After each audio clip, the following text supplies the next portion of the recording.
Hello dear friends, आप सभी का वेलकम है आपके अपने यूट्यूब चैनल तनु क्लासेस .com में। आज की इस वीडियो में हम लोग कुछ वैसे प्रश्न को लेके आए हैं जो कि आपके बोर्ड एग्जाम में सीधे सीधे देखने को मिलेगा। जी हाँ, आज इस वीडियो में हम लोग ऑब्जेक्टिव और सब्जेक्टिव दोनों प्रकार के प्रश्नों को करेंगे, क्योंकि आप सबको पता है जितना आपके लिए ऑब्जेक्टिव महत्वपूर्ण है उतना ही आपके लिए सब्जेक्टिव भी महत्वपूर्ण है। ठीक है, तो मैं आप लोगों से रिक्वेस्ट करूंगा प्लीज इस वीडियो को लास्ट तक देखिएगा, क्योंकि इसमें हम वैसे प्रश्नों को लेके आए हैं जो कि आपके बोर्ड एग्जाम में सीधे सीधे पूछे जाते हैं, जैसे कि आप यहाँ प्रश्नों को देख सकते हैं। ठीक है, तो सभी प्रकार के प्रश्नों को हम लोग करेंगे, एक एक करके आप सभी प्रश्न का जवाब देंगे। जो भी प्रश्न आपसे नहीं बनेगा प्लीज आप कोशिश करेंगे उसको स्क्रीनशॉट लेने का और याद रखने का। तो चलिए शुरू करते हैं पहला प्रश्न से। आपके समक्ष आपके स्क्रीन पर हड़प्पा सभ्यता में युगल समाधान किस स्थल से मिला है। पहले हम लोग ऑब्जेक्टिव प्रश्नों को करेंगे, फिर उसके बाद आपको सब्जेक्टिव प्रश्नों को करवाएंगे, साथ में सब्जेक्टिव का आंसर भी आपको देंगे। ठीक है, तो प्लीज अंत तक जरूर बने रहे।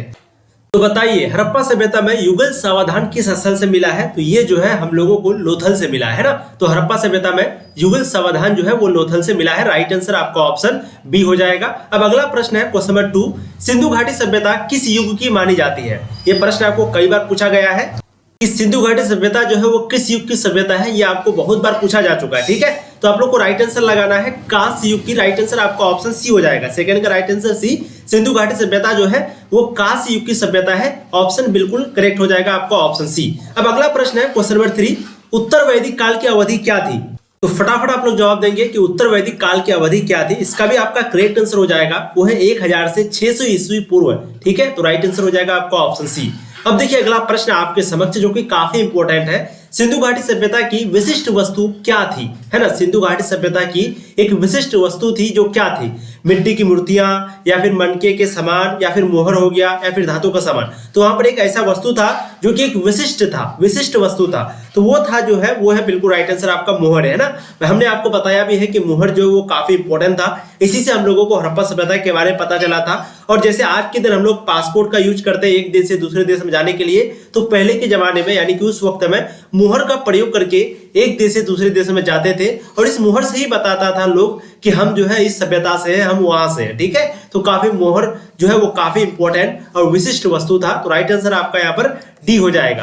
अब देखिए अगला प्रश्न क्वेश्चन 5, वैदिक सभ्यता के संस्थापक कौन थे। तो आप सबको पता ही है कि वैदिक सभ्यता के जो संस्थापक है वो थे आर्य, क्योंकि आप सबको पता होगा पहले हड़प्पा सभ्यता था और हड़प्पा सभ्यता को जो खत्म करने वाला था यानी कि जो उस पर हमला किया था वो था आर्य, है ना।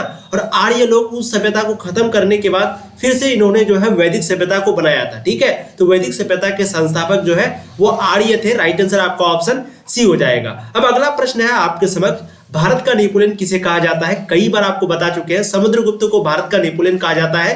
राइट आंसर आपका ऑप्शन बी हो जाएगा। अगला प्रश्न है क्वेश्चन नंबर 7, अशोक का अभिलेख सर्वप्रथम किसने पढ़ा है। तो अशोक का अभिलेख जो है सबसे पहले प्रिंसेप ने पढ़ा है ना। राइट आंसर आपका ऑप्शन सी हो जाएगा। ध्यान रखिएगा, अशोक का अभिलेख जो है सबसे पहले प्रिंसेप ने पढ़ा है। ये सभी प्रश्न आपके लिए काफी महत्वपूर्ण है, इसलिए गांठ बांध लीजिए, याद रखिए, हर हाल में आपको याद रखना है, क्योंकि मात्र 1 से 1.5 महीना आपके पास बचा हुआ है। ठीक है, चलिए अब देखिए गुप्त वंश का संस्थापक कौन था।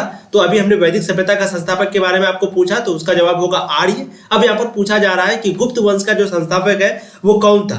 तो गुप्त वंश का जो संस्थापक था वो था श्रीगुप्त। ध्यान रखिएगा, ठीक है, गुप्त वंश का संस्थापक था श्रीगुप्त। राइट आंसर क्या हो जाएगा, ऑप्शन डी 8 नंबर का। अब देखिए अगला प्रश्न क्वेश्चन 9, हर्षवर्धन कहाँ का शासक था। तो आप सबको पता ही होगा हर्षवर्धन जो है वो कनौज का शासक था। ऑप्शन आपका बी बिल्कुल सही हो जाएगा क्वेश्चन 9 का। अब देखिए अगला प्रश्न क्वेश्चन 10, अरबों की सिंध विजय कब हुई थी।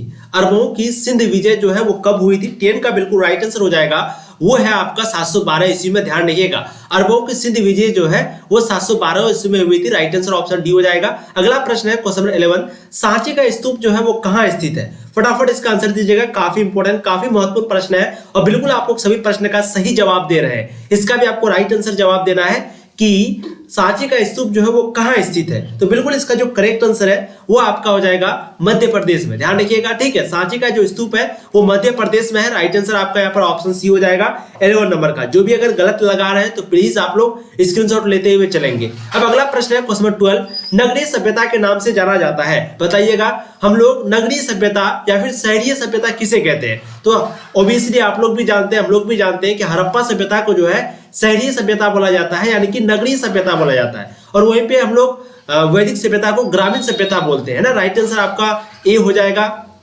जो कि अग्रामी सभ्यता, और हड़प्पा सभ्यता यानी कि बी आपका हो जाएगा नगरीय सभ्यता या फिर शहरीय सभ्यता। ठीक है, तो यहाँ पर क्या हो जाएगा सही आंसर ऑप्शन बी। अब अगला प्रश्न है क्वेश्चन नंबर 13, प्रारंभिक वैदिक काल की जो अवधि है वो क्या थी?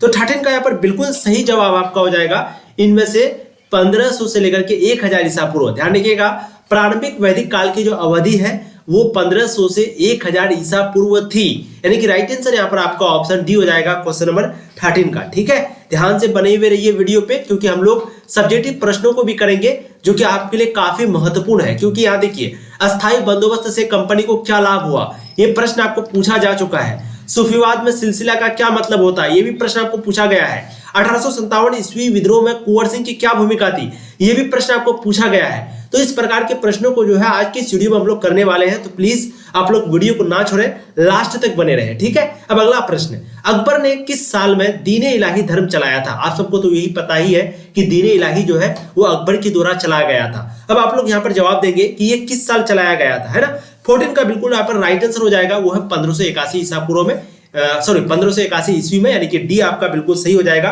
क्वेश्चन नंबर 14 का। बहुत बढ़िया। अब अगला प्रश्न, दारा एवं शाहजहां के पास आगरा में जो है कौन रहती थी, है ना। बहुत बढ़िया, बिल्कुल 15 का राइट आंसर आपका हो जाएगा जहां आरा। ध्यान रखिएगा, दारा एवं शाहजहां के पास आगरा में जो है जहां आरा रहती थी, यानी कि राइट आंसर आपका ऑप्शन हो जाएगा ए। ठीक है, अब अगला प्रश्न है, बाबर चंगेज खां का कौन सा वंशज था? बताइएगा, बाबर जो है वो चंगेज खां का किस प्रकार का रिश्ता लगता था, यानी कि कौन सा वंशज था? अच्छा, ये तो आप सबको पता ही है कि चंगेज खां का जो रिश्तेदार है बाबर जो है वो माँ के तरफ से लगता था। जैसे आप सबको पता है चंगेज खां जो है वो मंगोल से संबंधित है, यानी कि इनको मंगोल भी कहा जाता था। और बाबर जो है वो अपने, यानी कि मुगल जो शब्द है वो अपने लिए बाबर खुद नहीं चुना था, उनको मुगल बुलाया गया था। और मुगल क्यों बुलाया गया था? क्योंकि ये अपने माँ के तरफ से जो है चंगेज खां की तरफ से आता था। पिता के तरफ से वो तैमूरी वंशज से था जो कि तुर्की का था, लेकिन माँ के तरफ से वो चंगेज खां यानी कि मंगोल की तरफ से आता था। और इन लोगों का जो नाम है वो मंगल की तरफ से ही पड़ा मुगल। ठीक है, और बाबर वो मुगल नाम नहीं लेना चाहता था। इसके पीछे कारण ये है क्योंकि मंगोल जो है वो बहुत ही क्रूर शासक था, इसलिए बाबर उस नाम को नहीं चाहता था। ठीक है, अब यहाँ पर आपको बताना है कि बाबर जो है वो चंगेज खां का कौन सा वंशज था। 16 का बिल्कुल राइट आंसर आपका हो जाएगा 14वां वंशज, ऑप्शन डी आपका बिल्कुल सही हो जाएगा क्वेश्चन नंबर 16 का। बहुत बढ़िया। अब देखिए अगला प्रश्न क्वेश्चन नंबर जाएंगे 17, फटाफट आप लोग जवाब दीजिएगा, समय हम लोगों के पास बहुत कम है, जितना जल्दी हो सके उतना तैयारी करते हैं। ठीक है, गुलबदन बेगम कौन थी बताइएगा? गुलबदन बेगम, बहुत बढ़िया, बिल्कुल इसका राइट आंसर आपको हो जाएगा लेखिका। ध्यान रखिएगा, ऑप्शन सी सही हो जाएगा। जो भी अभी तक ऐप को इंस्टॉल नहीं किए प्ले स्टोर से, आप जाइए प्ले स्टोर पर, वहां पर तनु क्लासेस सर्च कीजिए और वहां से ऐप को इंस्टॉल करने के बाद कोई भी कोर्स में आप पीडीएफ के लिए ज्वाइन हो जाइए, आपको सारा पीडीएफ वहां पर मिल जाएगा। ठीक है, बहुत बढ़िया। अब अगला प्रश्न है क्वेश्चन नंबर 18, हुमायूं का भाई कौन था?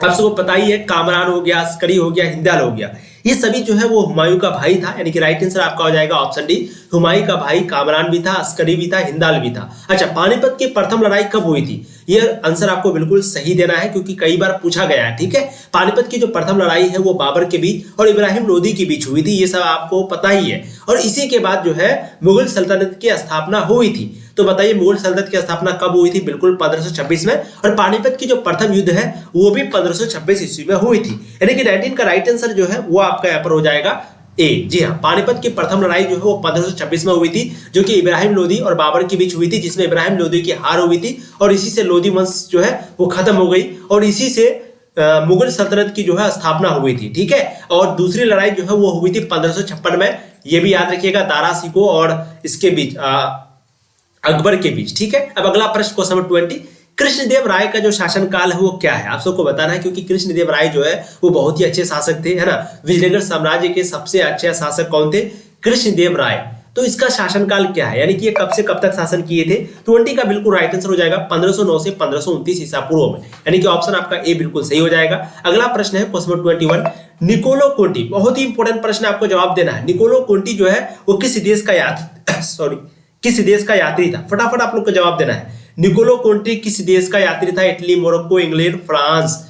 निकोलो कोंटी के बारे में आप सबको पूछा जा चुका है, बिल्कुल आपका राइट आंसर हो जाएगा इटली। ध्यान रखिएगा, मोरक्को का जो है इब्न बतूता था, है ना। फ्रांस का फ्रांसवा बर्नियर था, लेकिन निकोलो कोंटी जो है वो इटली का यात्री था, यानी कि राइट आंसर आपका ऑप्शन ए हो जाएगा। अगला प्रश्न है, निम्नलिखित में से महिला संत थी, बताइए महिला संत निम्न में से कौन थी? बिल्कुल उक्त में से कोई नहीं, मीरा भी नहीं थी, अंडाल भी नहीं थी, कराइकल भी नहीं थी, ये सभी जो है महिला संत नहीं थी। अगला प्रश्न है क्वेश्चन नंबर 23, रामानंद के शिष्य कौन थे? फटाफट आप लोग जवाब दीजिएगा, बहुत ही इंपॉर्टेंट प्रश्न है। बिल्कुल, रामानंद के शिष्य कौन थे? तो रामानंद के शिष्य जो है रैदास भी थे, कबीर भी थे, पीपा भी थे, यानी कि ये सभी थे। तो आपका राइट आंसर हो जाएगा ऑप्शन डी। ठीक है, 23 का ऑप्शन डी बिल्कुल सही जवाब हो जाएगा। अगला प्रश्न है क्वेश्चन नंबर 24, कृष्ण को कौन अपना पति मानती थी? बताइएगा, मीरा, अंडाल, कराइकल या फिर उक्त में से सभी। 24 का काफी इंपॉर्टेंट प्रश्न है और बिल्कुल 24 का राइट आंसर हो जाएगा आपका वो है मीरा। ध्यान रखिएगा, कृष्ण को अपना पति कृष्ण को कौन अपना पति मानती थी? तो मीरा जो है वो कृष्ण को अपना पति मानती थी। करेक्ट आंसर आपका 24 का बिल्कुल ए हो जाएगा, बहुत बढ़िया। अगला प्रश्न है question number 25, Abdul Razzaq Samarqandi नामक यात्री ने किसके यात्रा वृत्तांतों को पढ़ा और उससे प्रेरणा ली? बताइए, अब्दुल रज्जाक समरकंदी जो है इसका एक यात्री था जो कि एक व्यक्ति के यात्रा वृत्तांत को पढ़ा और उससे वो प्रेरणा लिया, है ना। तो बताइए किसके यात्रा वृत्तांत को पढ़ा था? अल-बरूनी का, इब्न बतूता का या फिर बर्नियर का या फिर इनमें से सभी का? 25 का बिल्कुल यहाँ पर सही जवाब हो जाएगा, वो है इब्न बतूता का। ध्यान रखिएगा, इब्न बतूता जिसके ऊपर रेहला लिखा गया, यानी कि जिसका यात्रा वृत्तांत का नाम है रेहला, जो कि मोरक्को का रहने वाला था। अब्दुल रज्जाक समरकंदी जो है वो इसी की किताब को पढ़ करके प्रेरणा लिया था। ठीक है, अगला प्रश्न, किताबुल हिंद जो है वो कुल कितने अध्याय में विभक्त है? अच्छा, किताबुल हिंद जो है वो किसका किताब है? अल-बरूनी का। ठीक है, अब बताइए ये जो है कितने अध्यायों में, कितने चैप्टर में इसको बांटा गया है? 26 का बिल्कुल सही जवाब हो जाएगा, वो है 80। ऑप्शन आपका ए बिल्कुल सही जवाब हो जाएंगे। ठीक है, बहुत बढ़िया, बहुत गजब। आप लोग को जवाब लास्ट में देना है कि आपने टोटल कितना प्रश्न जो है सही किया है। ठीक है, अगला प्रश्न, महलवाड़ी व्यवस्था में राजस्व वसूलने का इकाई क्या था? बिल्कुल 27 का राइट आंसर आपका हो जाएगा, वो है महल। ध्यान रखिएगा, महलवाड़ी व्यवस्था में जो टैक्स वसूलने का जो इकाई था वो था महल। ऑप्शन सी आपका बिल्कुल सही हो जाएगा 27 नंबर का। अगला प्रश्न है, संथाल विद्रोह का नेतृत्व किसने किया था? तो ये भी आप सबको पता ही होगा कि संथाल विद्रोह का जो नेतृत्व है वो सिद्धू ने किया था, सिद्धू कान्हा, है ना। तो यहाँ पर सिर्फ सिद्धू आपका ऑप्शन में दिया हुआ है, तो आपको ऑप्शन बी बिल्कुल सही लगाना है। 28 नंबर का राइट आंसर आपका हो जाएगा बी, सिद्धू। तो संथाल विद्रोह का नेतृत्व किसने किया था? सिद्धू ने। अगला प्रश्न क्वेश्चन 29, अवध के नवाब वाजिद अली शाह को गद्दी पर से कब हटाया गया था? बताइएगा, अवध का जो नवाब था जिसका नाम था वाजिद अली शाह, इसको गद्दी पर से कब हटाया गया था? 40 में, 65 में, 85 में या फिर 56 में? 29 का बहुत ही इंपॉर्टेंट प्रश्न है और बिल्कुल इसका राइट आंसर हो जाएगा 1856 में। ध्यान रखिएगा, अवध के नवाब वाजिद अली शाह को गद्दी पर से 1856 में हटाया गया था। अगला प्रश्न है क्वेश्चन नंबर 30, झांसी में 1857 ईस्वी की क्रांति का नेतृत्व किसने किया था? झांसी में 1857 ईस्वी की क्रांति का नेतृत्व किसने किया था? 30 का बिल्कुल राइट आंसर आपका हो जाएगा रानी लक्ष्मीबाई ने। ऑप्शन आपका बी बिल्कुल सही हो जाएगा। अब अगला प्रश्न है क्वेश्चन नंबर 31, एनफील्ड राइफलों का इस्तेमाल किसने सबसे पहले शुरू करवाया था? तो एनफील्ड राइफलों का जो इस्तेमाल है वो सबसे पहले किसने शुरू करवाया था? बिल्कुल 31 का राइट आंसर यहाँ पर हो जाएगा लॉर्ड डलहौजी ने। ऑप्शन आपका ए बिल्कुल सही हो जाएगा। अब अगला प्रश्न है क्वेश्चन नंबर 33। ठीक है, सर्वप्रथम भारत में रेल कहां से कहां तक चलाई गई थी? तो ये प्रश्न जो है आप लोग बचपन से पढ़ते आ रहे होंगे कि सबसे पहले भारत में जो रेल है वो बंबई से थाने की भी चलाई गई थी, है ना। तो राइट आंसर आपका हो जाएगा ऑप्शन बी 33 नंबर का। अगला प्रश्न है क्वेश्चन नंबर 34, भारत में औपचारिक जनगणना जो है वो कब शुरू हुई थी? औपचारिक जो जनगणना है, ऑफिशियली जनगणना जो है वो कब शुरू हुई थी? 75 में, 73 में, 81 में या फिर 1872 में? 34 का बहुत ही इंपोर्टेंट प्रश्न है और बिल्कुल इसका सही जवाब हो जाएंगे 1872 में। बिल्कुल, जिन्होंने भी ऑप्शन डी लगाया है बहुत बढ़िया, बहुत गजब। आप लोगों को ऐसी ही तैयारी करनी है, बस कुछ दिन की और बात है। ठीक है, तो भारत में औपचारिक जनगणना जो है वो 1872 ईस्वी में शुरू हुई थी। अगला प्रश्न है क्वेश्चन नंबर 35, चौरी चौरा घटना जो है वो कब घटी थी? आप सबको पता ही होगा चौरी चौरा घटना के बारे में, चौरी चौरा कांड के बारे में। ठीक है, बिल्कुल 35 का यहाँ पर सही जवाब हो जाएगा 5 फरवरी 1922 को चौरी चौरी घटना हुई थी। ठीक है, चौरी चौरा। अब अगला प्रश्न, असहयोग आंदोलन का नेतृत्व किसने किया था? तो हम सब जानते हैं कि असहयोग आंदोलन का जो नेतृत्व है वो गांधी जी ने किया था। ऑप्शन आपका बी बिल्कुल सही हो जाएगा क्वेश्चन नंबर 36 का। अगला प्रश्न है, मुस्लिम लीग की स्थापना किसने की थी? ये सभी प्रश्न आपके लिए काफी इंपॉर्टेंट है। जितना भी हम आपको प्रश्न करवा रहे हैं प्लीज आप लोग ध्यान से सभी का आंसर देने का प्रयास कीजिएगा। बिल्कुल, मुस्लिम लीग की जो स्थापना है वो मोहम्मद अली जिन्ना ने की थी। राइट आंसर आपका ऑप्शन सी हो जाएगा 37 नंबर क्वेश्चन का। बहुत बढ़िया। अगला प्रश्न है क्वेश्चन नंबर 38, मुस्लिम लीग ने प्रत्यक्ष कार्यवाही दिवस मनाने की घोषणा कब किया था? तो मुस्लिम लीग ने जो है प्रत्यक्ष कार्यवाही दिवस मनाने की घोषणा कब किया था? आपको इसका राइट जवाब देना है और बिल्कुल इसका सही जवाब हो जाएगा वो है 16 अगस्त 1946 ईस्वी को इन्होंने जो है प्रत्यक्ष दिवस मनाने की घोषणा किया था। 38 का बिल्कुल राइट आंसर आपका हो जाएगा बी। ठीक है, हिंदू महासभा के संस्थापक कौन थे? तो हिंदू महासभा के जो संस्थापक है वो थे पंडित मदन मोहन मालवीय, है ना। राइट आंसर आपका ऑप्शन ए हो जाएगा, यही जो है हिंदू महासभा के संस्थापक थे। अगला प्रश्न है क्वेश्चन 40, ब्रिटेन में लेबर पार्टी की सरकार द्वितीय विश्व युद्ध के बाद कब बनी थी? तो ब्रिटेन में लेबर पार्टी की जो सरकार है वो द्वितीय विश्व युद्ध के बाद कब बनी थी? तो ये द्वितीय विश्व युद्ध के बाद 26 जुलाई 1945 ईस्वी को बनी थी। ठीक है, चलिए तो हम लोगों ने टोटल 40 प्रश्नों को किया। आप लोग बताएंगे कि आपने 40 में से कितने प्रश्नों का जवाब दिया है। ठीक है, अब हम लोग चलते हैं लघु उत्तरीय प्रश्न की ओर, जो कि आपके लिए काफी इंपॉर्टेंट है। प्लीज ध्यान से मेरी बातों को सुनिएगा, वीडियो को नहीं छोड़ना है, क्योंकि जितना आपके लिए ऑब्जेक्टिव प्रश्न इंपॉर्टेंट है उतना ही सब्जेक्टिव प्रश्न भी है। ठीक है, तो वीडियो को आप लोग को छोड़ना नहीं है, भागना नहीं है, आपको ध्यान से देखना है और सभी प्रश्नों को सिर्फ सुन लेना है। अगर आप एक बार सुन लेंगे तो 100% आपके सामने अगर इस प्रकार का प्रश्न आया तो आप कुछ ना कुछ कॉपी पर जरूर लिख देंगे। और आप सबको पता ही है सब्जेक्टिव में अगर आप थोड़ा बहुत भी लिख देते हैं तो आपको नंबर मिल ही जाता है। ऑब्जेक्टिव में वैसा नहीं है, ऑब्जेक्टिव में आपको 100% सही जवाब देना होगा, लेकिन सब्जेक्टिव में अगर आप एक लाइन में कुछ और दूसरा लाइन में कुछ भी लिख देंगे तो वो चल जाएगा और आपको नंबर जो है वो मिल ही जाएगा। ठीक है, चलिए शुरू करते हैं। जिन्होंने भी ऐप को इंस्टॉल नहीं किए हैं तो ऐप को प्ले स्टोर से इंस्टॉल कर लीजिएगा, बहुत ही इंपॉर्टेंट है।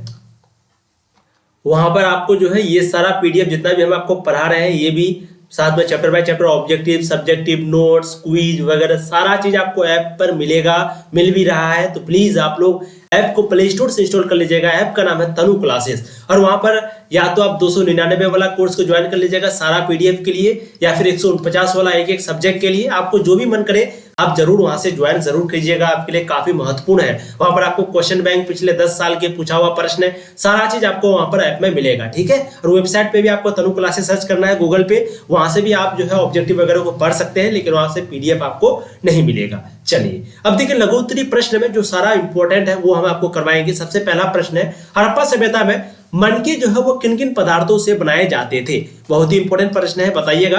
हड़प्पा सभ्यता में मनके जो है वो किन किन पदार्थों से बनाए जाते थे? तो देखिए हड़प्पा सभ्यता में जो मनके हैं वो किन किन पदार्थों से बनाए जाते थे, वही उसी का प्रश्न जो है हम आपको इस वीडियो में देंगे। ठीक है, देखिए आप आंसर। हड़प्पा सभ्यता में मनके जो है वो अनेक पदार्थों से बनाए जाते थे। ठीक है, उन पदार्थों में सबसे पहला है अर्ध बहुमूल्य पत्थर, दूसरा है सेलखरी, है ना, तीसरा है फयांस, चौथा है मिट्टी, पांचवा है तांबा, छठा है कांसा, सातवां है सोना, आठवां है शंख। इन सभी चीजों से जो है और भी बहुत सारा चीज था, लेकिन ये सभी क्या है प्रमुख है और इन्हीं से जो है हड़प्पा सभ्यता में मनके को बनाया जाता था, यानी कि एक प्रकार का ये बर्तन होता था। ठीक है, ये विभिन्न आकार के होते थे, जैसे कि ये चक्राकार भी होते थे, बेलनाकार का भी होता था, गोलाकार भी होता था, ढोलाकार भी होता था, यानी कि जो ढोल के जैसा होता है ना, और बेलनाकार यानी कि जिससे हम लोग रोटी बनाते हैं उस प्रकार का भी ये जो है होता था। चलिए तो एक बार आप मेरी बातों को सिर्फ ध्यान से सुनिएगा, आपको 100% याद हो जाएगा। अगला प्रश्न है अशोक के अभिलेख जो है वो कितने प्रकार के थे?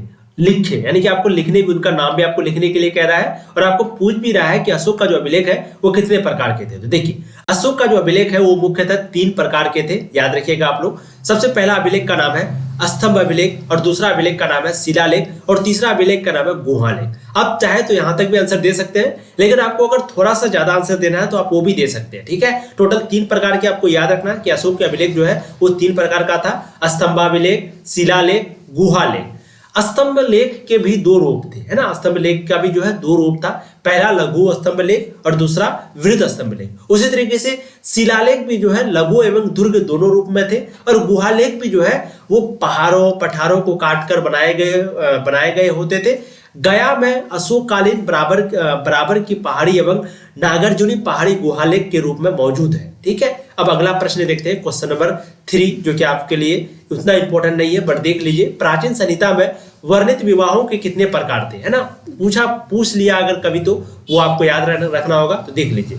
प्राचीन में आपको पूछा गया कि प्राचीन संहिता में वर्णित विवाहों के कितने प्रकार थे? प्राचीन संहिता में वर्णित विवाहों के टोटल कितने प्रकार थे? तो आपको यहाँ पर देना है जवाब कि धर्मसूत्रों एवं धर्मशास्त्रों, जैसे कि वेदायन हो गया, धर्मसूत्र हो गया, मनुस्मृति हो गया, यहाँ पर जो है विवाह के 8 प्रकार बताए गए हैं। आप सबको पता ही है विवाह के मनुस्मृति किसके द्वारा लिखा गया है? मनु के द्वारा, और इसमें विवाह के टोटल 8 प्रकार बताए गए हैं। सबसे पहला है ब्रह्म विवाह, दूसरा है दैव विवाह, तीसरा है आर्ष विवाह, चौथा है प्राजापत्य विवाह, पांचवा है असुर विवाह, छठा है गंधर्व विवाह, सातवां है राक्षस विवाह और आठवां है पेशाच विवाह। इनमें से जो 4 विवाह है वो अच्छा है, 4 विवाह जो है वो बेकार है। ठीक है, इन विवाहों में 1 से 4 तक मान्य विवाह है और 5 से 8 तक अमान्य विवाह है। जो मैंने आपको कहा 4 अच्छा है और 4 खराब है। तो मनुस्मृति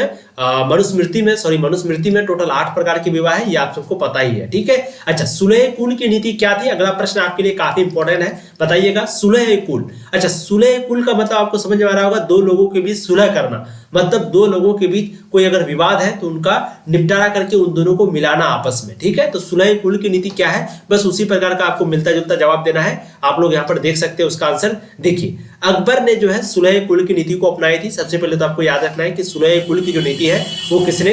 अकबर ने अपनाई थी। ठीक है, इसका मतलब क्या होता है ये भी आप सबको पता होनी चाहिए। देखिए, इसका अर्थ होता है सबसे शांति और मेल जोल रखने का सिद्धांत। ठीक है, अबुल फजल जो है वो सुलह कुल के आदर्श को प्रबुद्ध शासन की आधारशिला मानता था। सभी अधिकारियों को प्रशासन में सुलह कुल की नीति अपनाने के निर्देश जो है वो दिए गए। ठीक है, अब अगला प्रश्न की ओर चलते हैं हम लोग। क्वेश्चन नंबर 5 है, कबीरदास जी का संक्षिप्त परिचय लिखे, यानी कि कबीरदास जी के बारे में आपको एक शॉर्ट नोट लिखना है, संक्षिप्त में यानी कि छोटा में आपको लिखना है, शॉर्ट में, क्योंकि आपको 2 नंबर में प्रश्न जो है इस प्रकार के पूछे जाते हैं। ठीक है, चलिए देखिए कबीरदास के बारे में हम लोग थोड़ा सा देख लेते हैं। कबीरदास का जो जन्म है वो 1425 ईस्वी में हुआ था। ध्यान रखिएगा, कबीरदास का जन्म कब हुआ था? 1425 ईस्वी में। अच्छा, वाराणसी में लहर तारा के पास एक तालाब के नजदीक में को बच्चा, मतलब कि नीमा नाम का एक व्यक्ति है जिनको ये बच्चा मिला था। तत्पश्चात उनका पालन पोषण दंपत्ति नीरू और नीमा के द्वारा किया गया था। ठीक है, उन्होंने ही बालक का नाम कबीर रखा, जो कि अरबी भाषा का शब्द है और कबीर का मतलब होता है महान। ठीक है, तो ये बच्चा समीप तालाब के समीप मिला था। ठीक है, किसको मिला था? नीमा को मिला था। और पालन पोषण जो है दंपत्ति नीरू और नीमा इन दोनों के द्वारा किया गया था। और उन्होंने बालक का नाम क्या रखा था? कबीर, और अरबी भाषा का शब्द है कबीर, जिसका मतलब होता है महान।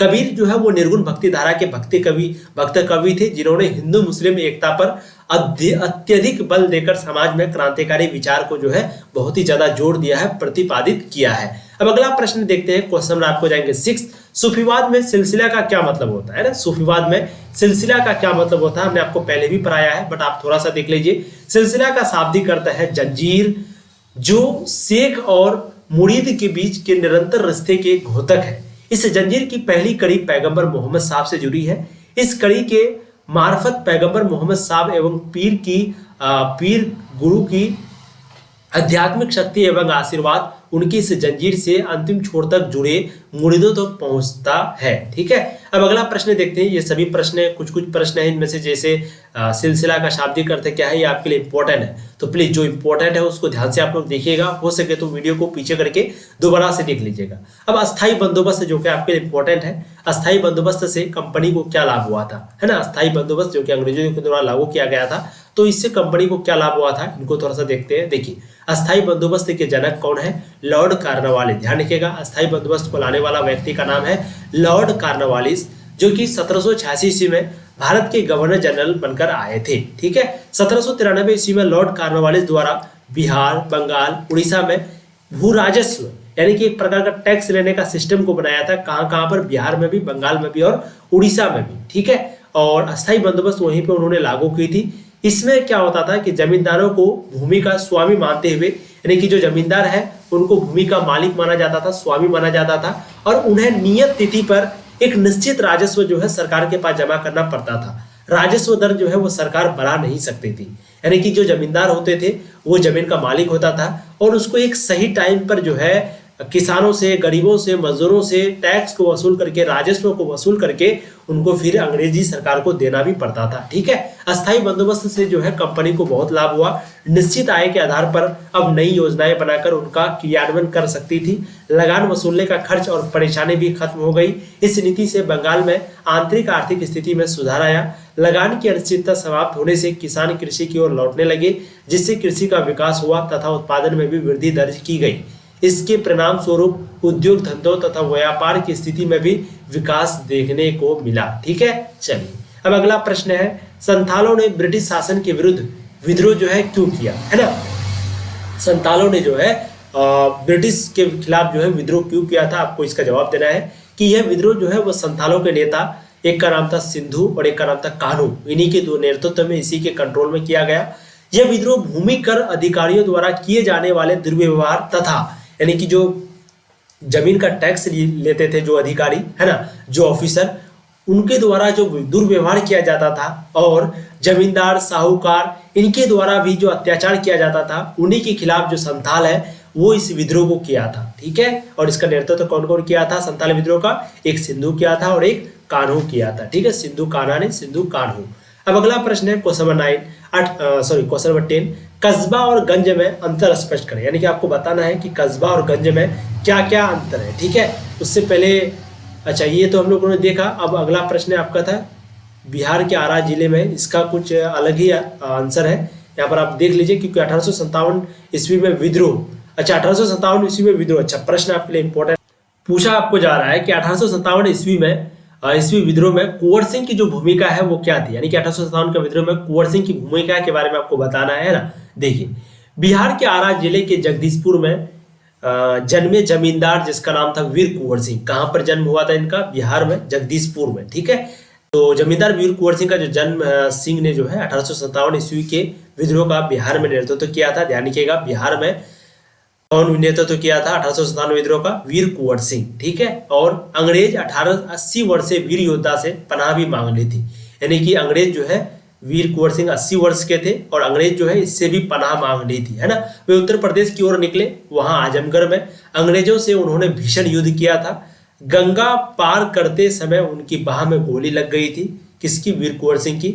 उन्होंने अपने जख्मी बाह को तलवार से काटकर गंगा को समर्पित कर दिया था। समझ रहे हैं? यानी कि जो जिसमें गोली लगी थी वो उसको काट करके सीधा गंगा पर बहा दिया था, लेकिन गोली के जहर से वो मुक्त नहीं हो सके और जगदीशपुर जो है वो 27 अप्रैल 1898 ईस्वी को उनकी मृत्यु हो गई। ठीक है, क्योंकि गोली का सोचा कि वो जहर जो है नहीं फैलेगा, तो इसलिए उन्होंने हाथ को काट दिया अपने से। पहले गोली लगा, फिर हाथ को काट दिया, लेकिन तब पर भी वो जहर जो है पूरे शरीर पर फैलने लगा और जिससे उनकी मृत्यु हो गई। ठीक है, अब अगला प्रश्न, कस्बा और गंज में अंतर स्पष्ट करें, है ना। देखिए, कस्बा जो है वो ग्रामीण इलाके में एक छोटे नगर को कस्बा कहा जाता है। ग्रामीण इलाके में एक छोटे से नगर को कस्बा कहा जाता है, जो कि सामान्यतः स्थानीय विशिष्ट व्यक्ति का केंद्र होता था।